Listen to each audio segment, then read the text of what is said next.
Guys, high everybody. आज मैले फेरि तपाईँहरूको लागि यो नयाँ ल्यापटप लिएर आएको छु, जुन छ डेल इन्स्पिरनको 5000 सिरिजमा 5498 भन्ने मोडल छ। जुन पछिल्लो 5493 पछिको अपग्रेडेड मोडल हो 5498। i5 10 generation 8GB RAM 512GB को SSD भएको र MX 250 ग्राफिक कार्ड भएको यो मोडलको ल्यापटप लिएर आएको छु। त्यसको चाहिँ अनबक्सिङ र रिभ्यू गर्न जाँदैछु, हेर्नु होला।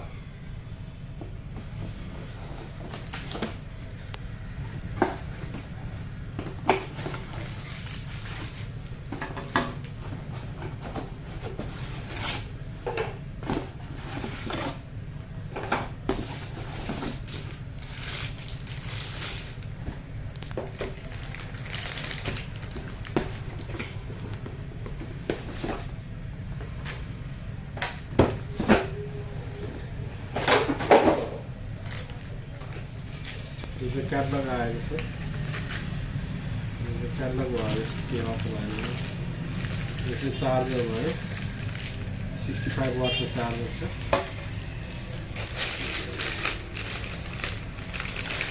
ल्यापटप छ, यो सिल्भर, पुरै प्लाटिनम सिल्भरमा छ, पुरै प्लाटिनम सिल्भर छ। देख्दा 14 इन्च जस्तो पनि छैन, 13.3 इन्चमा लगभग XPS के जस्तो लुक्समा छ। यो पछाडिको पनि अलिकति स्लाइटली यस्तो आएको जस्तो छ।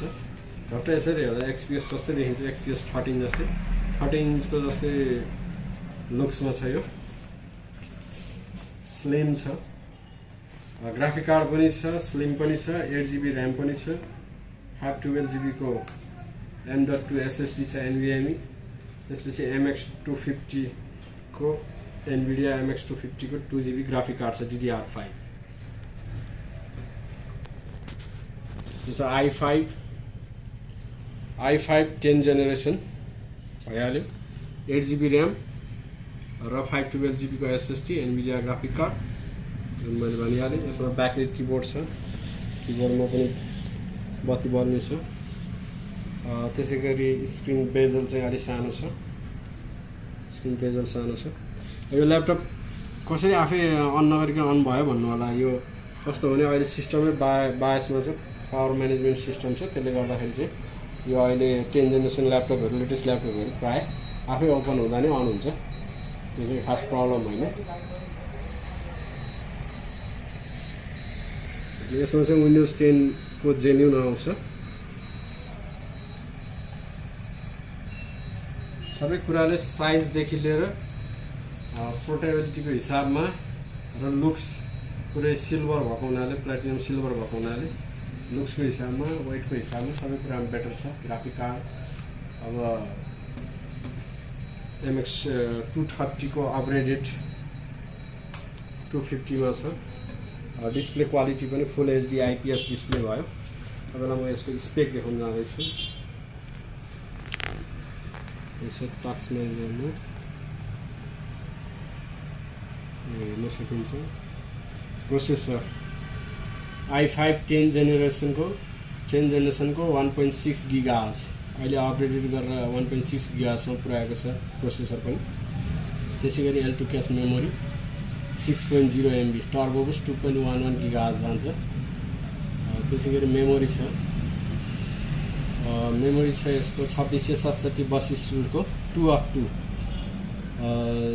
यसमा चाहिँ अब 4GB को दुईटा मेमोरी छ, जुन कि एउटा अनबोर्ड 4GB अनबोर्ड हुन्छ भने 4GB चाहिँ स्लट हुन्छ। हामीले पछि अब त्यो झिकेर 8GB 12GB बनाउन पनि मिल्छ, नभए एकैचोटि 16GB हाल्न पनि मिल्छ। यसमा 16GB पनि सपोर्टेड हुन्छ, 20GB सँग सपोर्टेड हो। त्यो भएको हुनाले 16GB को एउटा सिङ्गल ऱ्याम पनि हामीले पछि युज गर्न सकिन्छ यसमा। त्यसै गरी SSD ड्राइभ भयो, NVMe को SSD छ, यो 512GB को SSD छ। वाइफाई, यो वाइफाई वायरलेस AC अहिले W6 को, सबै अहिले W6 को अपग्रेडेड भएर आएको छ वाइफाईहरू पनि। त्यसै गरी GPU भयो, GPU मा इन्टेल UHD ग्राफिक्स, यो चाहिँ आइरिस प्लस को इन्टेल UHD ग्राफिक्स भयो। यो चाहिँ इन्टेल को नर्मल्ली अब यो चाहिँ NVIDIA को MX 250 ग्राफिक कार्ड देख्न सकिन्छ। यसले चाहिँ नर्मल्ली अब गेमहरुमा चाहिँ FIFA 20 हरु, GTA 5 हरु, त्यसपछि PUBG हरु एमुलेटर भर्सनहरु, त्यसपछि ती गेमहरु मजाले सपोर्ट गर्छ, चल्छ मजाले। र एडिटिङ पर्पजमा अब भिडियो एडिटिङमा अब एडोब प्रिमियर प्रो हरु यिनीहरु पनि मजाले चलाउन सकिन्छ, राम्रोसँग युज गर्न सकिन्छ। त्यसै AutoCAD इन्जिनियरिङ पर्पजमा AutoCAD हरु यिनीहरु पनि मजाले राम्रोसँग चलाउन सकिन्छ। साइज देखि लिएर यो उसमा सबै पर्फेक्ट छ। तपाईलाई यसको यो बेन्चमार्किङ हेर्न जाँदैछु, यसको बेन्चमार्किङ कस्तो छ भन्ने कुराहरु देखाउन जाँदैछु र सफ्टवेयर इन्स्टल गरेर। तपाईहरुलाई यो सफ्टवेयर रन गरेर देखाउन जाँदैछु। यो बेन्चमार्किङ हेर्ने सफ्टवेयर चाहिँ जुन छ यसको ग्राफिक्स परफर्मेन्सहरु कस्तो दिन्छ भन्ने कुरा चाहिँ यसबाट हामीले हेर्न सक्छौं। रन भइरहेछ। अब यसको FPS हामीले चेक गर्न सकिन्छ, कुन स्पिडमा यसको यो रन हुन्छ भन्ने कुरा चाहिँ। अहिले चाहिँ यहाँ गएको छ 19 FPS, 20, 21,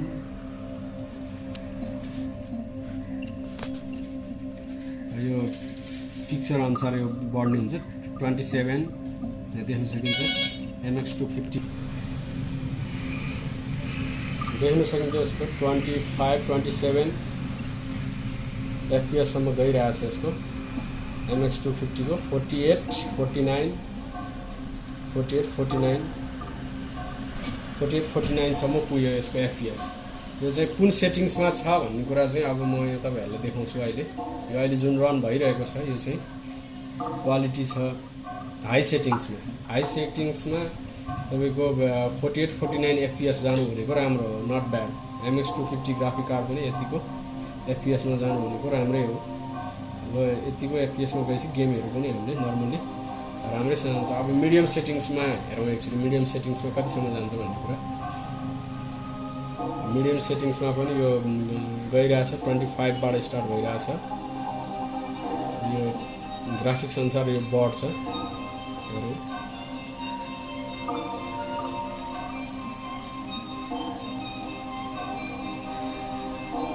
पिक्चर अनुसार 31, ग्राफिक्स अनुसार चाहिँ यो यसको FPS हरु बढ्छ। जुन अहिले रिलोड गरेर हेर्नुपर्ने हो कि यो चाहिँ नर्मली यसमा चाहिँ मिडियम सेटिङ्समा चाहिँ त्यति राम्रो माथि गएन। हाई सेटिङ्समै बरु चाहिँ 48, 45 को रेन्जमा गयो। यो चाहिँ अब अहिले 30, 35 सम्म गयो। यो चाहिँ जुन अहिलेको चाहिँ 48 सम्म गएको थियो। र सायद रिलोड गरेर हेर्नुपर्छ होला अलिकति बढी FPS मा फेरि खोल्नको लागि चाहिँ मिडियम सेटिङ लगाएर खोल्नको लागि चाहिँ क्वाइट गर्दिउँ फेरि एकचोटि मिडियम सेटिङ्समै रन गरौँ कतिसम्म गर्नुपर्छ।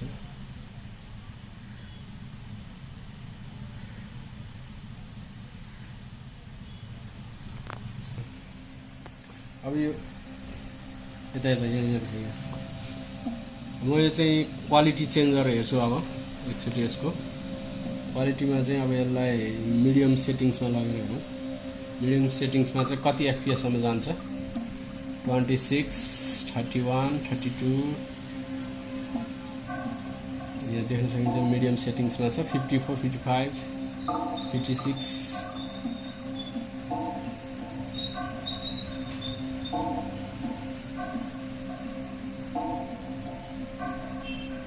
त्यही 34, 35, 56, 57 सम्म यसको चाहिँ FPS गयो मिडियम सेटिङ्समा।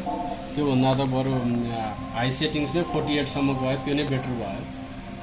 अल ओभरअलमा ठिकै छ त्यतिको। अब गेमिङहरुमा चाहिँ अब GTX जतिको चाहिँ हुँदैन। अब GTX चाहिँ मिनिममै 100 क्रस हुन्छ। अब यो चाहिँ लगभग 60 FPS सम्मको एभरेजमा आयो भनेपछि नट ब्याड। त्यो पनि पहिलाको GTX 960, 1050 जतिको उसमा गयो FPS यो चाहिँ। यसको चाहिँ पिक्चर भिडियो क्वालिटीहरु चाहिँ अब म टेस्ट गर्न जाँदैछु। यसको भिडियो क्वालिटीहरु कस्तो परफर्मेन्समा आउँछ भन्ने कुरा चाहिँ।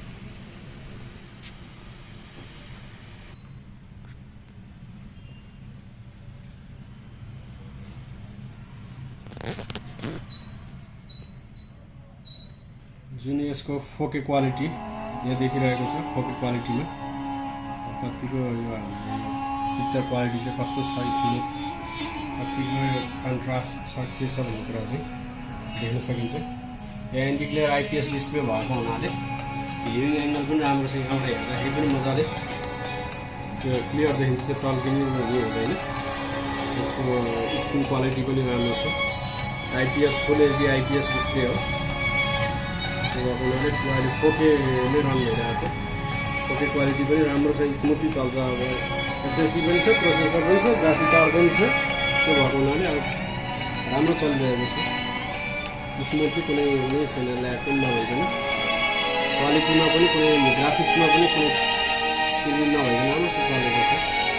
जुन देख्न सकिन्छ साउन्ड क्वालिटी पनि सुनिहाल्नु भयो होला, राम्रै छ। त्यो पनि not bad. Dolby डिजिटलको wave sound छ यसमा चाहिँ अडियो।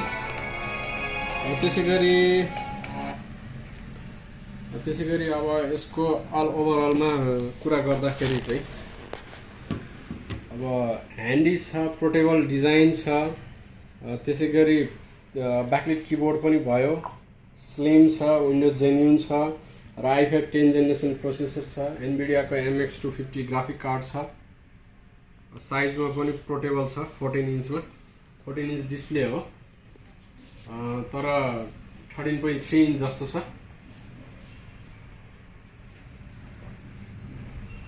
त्यो भएको हुनाले चाहिँ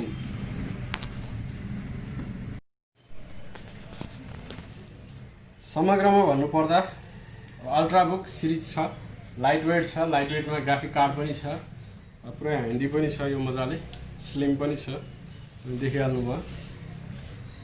अब यस्तो डिभिडीहरूको अब अहिले जमाना पनि छैन, डिभिडीहरू आउट भइसक्यो। अब बिस्तारै युएसबीहरू पनि आउट हुन्छ।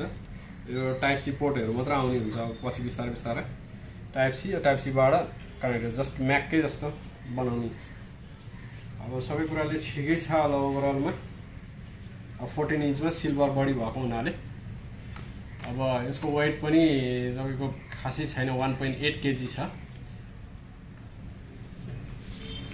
1.8 केजी कि 1.6 केजी जति लगभग छ। यसमा चाहिँ अब पोलिमरको ब्याट्री चाहिँ 3 सेलको पोलिमर ब्याट्री हुन्छ, जुनले चाहिँ तपाईँको ब्याट्री ब्याकअपको कुरा गर्ने हो भने 3 to 5 आवर्स ब्याट्री ब्याकअप दिन्छ। अब अरू कुरामा चाहिँ लगभग अब सबै कुराले ठिकै छ भन्नु पऱ्यो।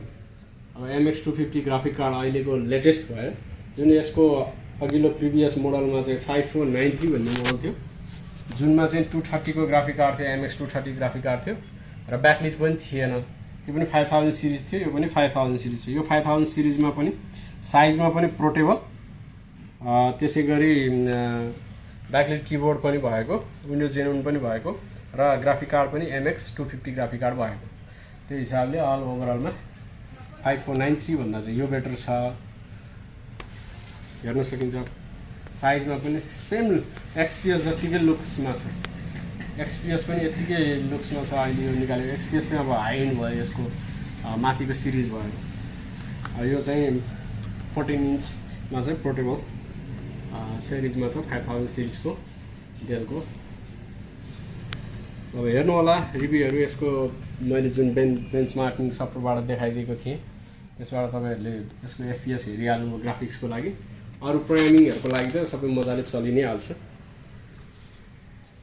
हेर्दै गर्नु होला, च्यानलहरू सब्सक्राइब पनि गर्दै जानु। केही बुझ्नु भएन भने कमेन्टहरू पनि गर्नु होला। त्यहाँ म अरू पनि थप ल्यापटपहरू आएको ल्यापटपहरू रिभ्यू गर्न जाँदैछु, गरिरहन्छु। अरू मोडलहरू पनि गरिरहेको हुन्छु। त्यसको लागि चाहिँ यो हाम्रो सब्सक्राइब चाहिँ च्यानल अपडेट गर्नुभएको छैन भने लाइक गर्नु होला, सब्सक्राइब गर्नु होला। थ्याङ्क यू, धन्यवाद।